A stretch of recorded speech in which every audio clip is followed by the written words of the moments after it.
মেরাজ হোসেন লিখছেন, আমি বাংলাদেশ থেকে আন্ডার গ্রাজুয়েট কমপ্লিট করেছি। আমি কি ফ্যামিলি সহ ইউকে তে আসতে পারবো কিনা?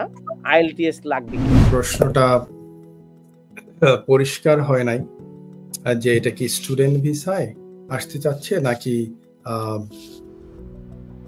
আপনার ওয়ার্ক কি বলে আপনার স্কিলড ওয়ার্কার ভিসা আসতে চাচ্ছেন। সো ওয়ার্ক পারমিট নাকি স্টুডেন্ট এটা কিন্তু ক্লিয়ার না। আইএলটিএস তো লাগবেই, এটা তো ম্যান্ডেটরি। এটা আপনি স্কিলড ওয়ার্কার ভিসা আসেন, স্টুডেন্ট ভিসা আসেন, আপনার আইএলটিএসটা কিন্তু ম্যান্ডেটরি। স্কিলড ওয়ার্কার ভিসার ক্ষেত্রে আমরা বর্তমানে যে ইংলিশ ল্যাঙ্গুয়েজ রিকোয়ারমেন্টসটা রয়েছে সেটা হচ্ছে B1 লেভেল। তিনটা ভাগ বললাম, একটা হচ্ছে হাইলি স্কিল, মিডিয়াম স্কিল এবং নন eligible.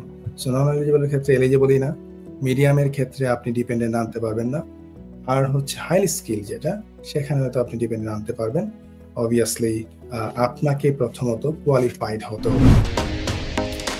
Stonebridge Legal Solutions Limited, your trusted immigration partner.